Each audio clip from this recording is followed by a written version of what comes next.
Midi à Alger, nouveau rendez-vous de l'information sur Al 24 News, à la une de l'actualité du jour.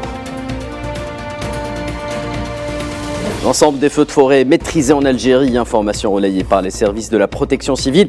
Les opérations de surveillance, quant à elles, se poursuivent afin de prévenir d'éventuels nouveaux départs de feu.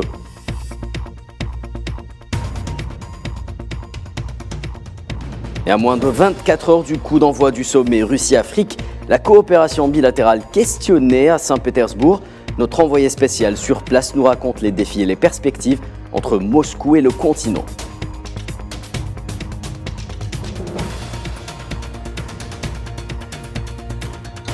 L'envoyé spécial des Nations Unies en Libye, Abdoulaye Bathily, quant à lui, appelle une nouvelle fois les parties prenantes du processus politique au compromis.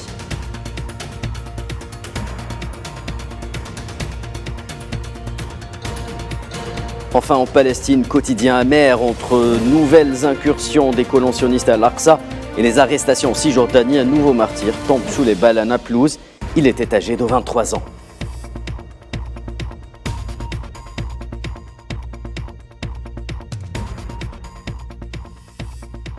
Allez, monsieur, bonjour. L'ensemble des incendies qui se sont déclarés dernièrement en Algérie ont été maîtrisés. C'est ce qu'a indiqué hier la protection civile algérienne dans sa dernière mise à jour de la situation. La protection civile annonce néanmoins que les opérations de surveillance se poursuivent, et ce afin de prévenir de nouveaux départs de feu éventuels. Pour rappel, de nombreux feux de forêt se sont déclarés durant les dernières 48 heures dans plusieurs wilayas du nord du pays, faisant un regrettable bilan de 34 morts, plusieurs dizaines de blessés. L'Algérie qui n'en demeure pas moins cas isolé, puisque plusieurs pays des rives nord et sud de la Méditerranée ont dû faire face à de violents incendies durant les derniers jours, comme c'est le cas en Grèce, en Italie, en Espagne ou encore en Tunisie. Le président algérien Abdelmajid Tebboune a instruit le ministère de l'Intérieur de lancer un recensement des dégâts relatifs aux incendies qui ont touché plusieurs wilayas du nord du pays, nous le disions donc, et afin d'entamer les opérations de dédommagement au profit des citoyens affectés, indiqué un communiqué du ministère de l'Intérieur.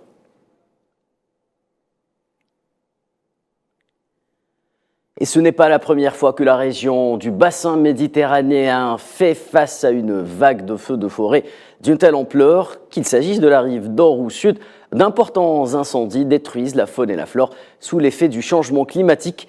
C'est du moins ce qu'avancent de nombreux experts du climat. Est-ce qu'il s'agit aujourd'hui de la première cause des incendies en Méditerranée? Élément de réponse avec Souila Akilal. Les pays méditerranéens des deux côtés de la rive connaissent ces dernières semaines une vague de chaleur sans précédent. Des températures qui battent tous les records. De jour comme de nuit, le mercure s'emballe, rendant l'air irrespirable. Tous ces ingrédients météorologiques réunis mènent inexorablement à la multiplication des départs de feu.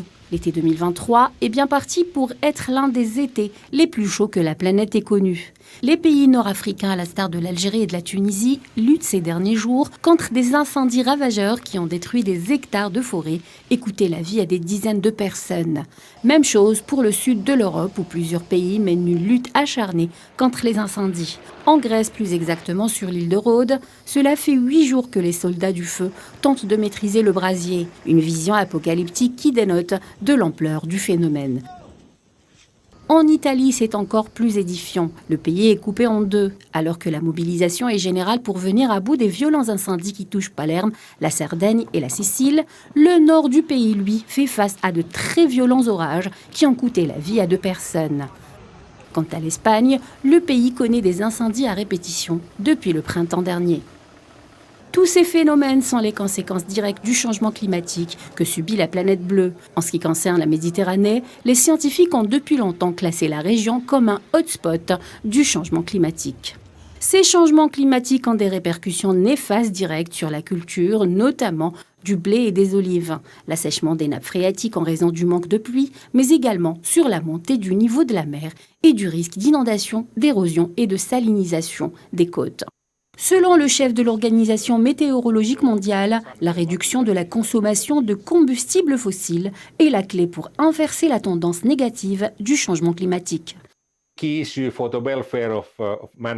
La question clé pour le bien-être de l'humanité et de la biosphère, et pour les générations à venir, est aussi pour les économies mondiales que nous devons réduire notre consommation de combustibles fossiles, qui est la principale raison de ces vagues de chaleur, des inondations, des sécheresses et des tempêtes tropicales plus intenses, ainsi que la fonte des glaciers dans le monde entier.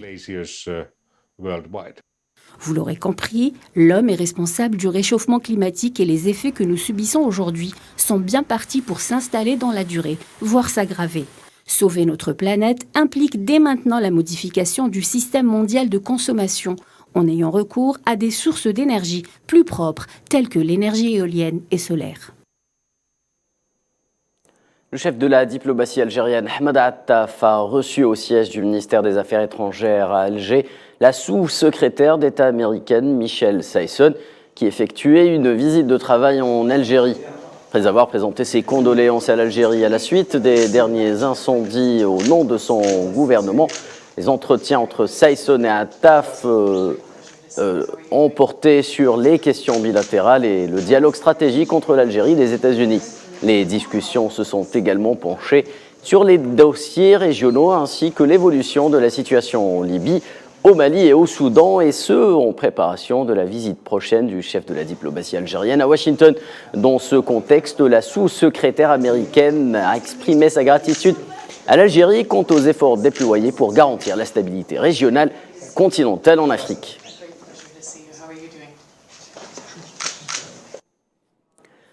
Le ministre algérien des Affaires étrangères, Ahmed Attaf, qui a également reçu un appel de son homologue suédois, Tobias Billström, durant lequel ce dernier a exprimé son profond regret ainsi que le refus catégorique quant à l'incident de l'autodafé d'une copie du Saint-Coran qui s'est produit à Stockholm et qu'il a qualifié de vil.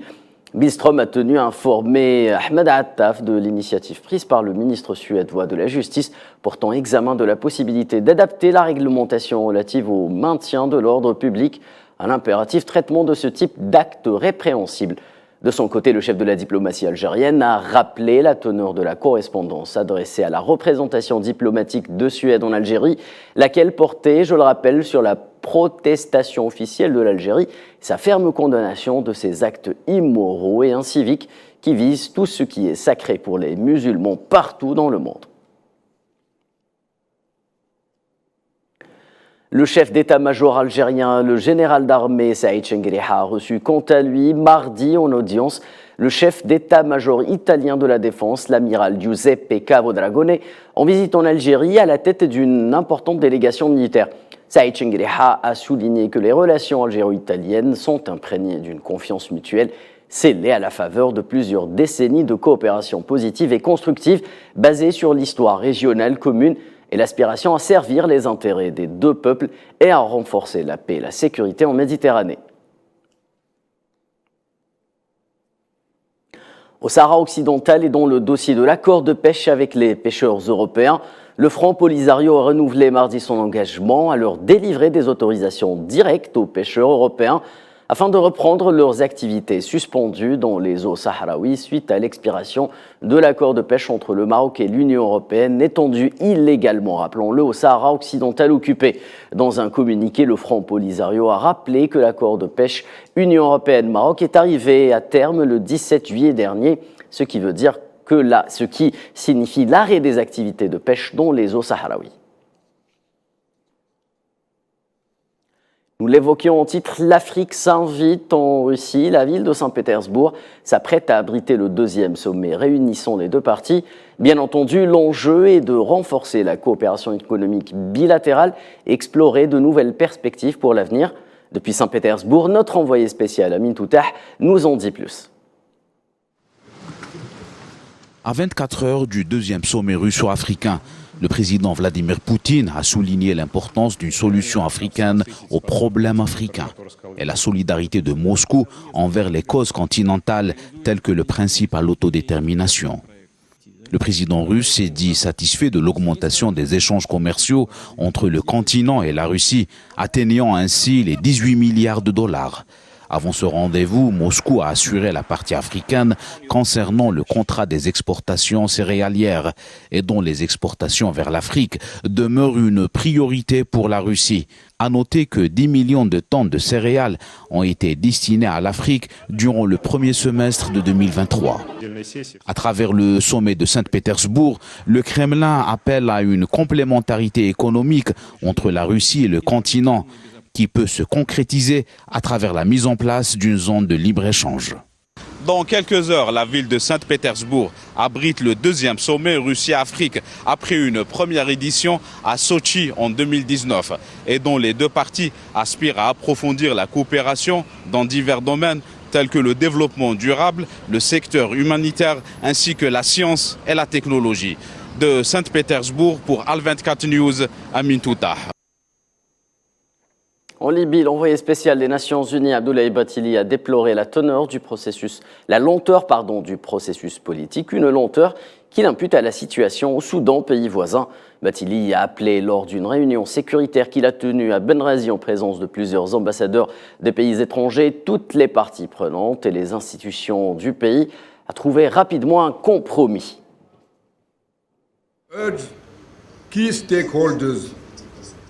Nous exhortons les principales parties prenantes et les institutions libyennes à parvenir à un règlement inclusif sur les principales questions politiques contestées sur la base du dialogue et du compromis. Le compromis est absolument nécessaire pour sortir de l'impasse politique actuelle.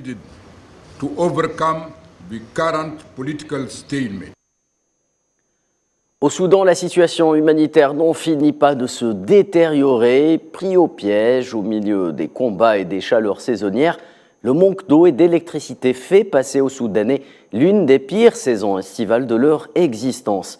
Safouane Ben Sabri. Port-Soudan, nord-est du Soudan, des enfants autour d'une glacière qui vante de l'eau, une denrée devenue rare en cette terre particulièrement inhospitalière. Un peu plus loin, deux seniors viennent remplir leurs bidons. L'eau est désormais une préoccupation majeure du quotidien des citoyens soudanais. La guerre continue de faire rage au Soudan. Les civils subissent de plein fouet ses répercussions dans leur vie quotidienne. Le manque d'eau est accompagné par des coupures d'électricité plongeant la ville dans le noir. Cet été a commencé tôt. Il y a une pénurie d'électricité. Un jour, il y a de l'électricité, puis celui d'après, il n'y en a plus. Avec un été d'une telle chaleur, il n'y a pas d'eau. Maintenant, nous achetons de l'eau. Nous devons aller là où l'eau est vendue. Ceux qui la vendent disent que l'approvisionnement en eau va reprendre, mais il n'y a pas d'eau. Nous attendons. Que pouvons-nous faire d'autre ?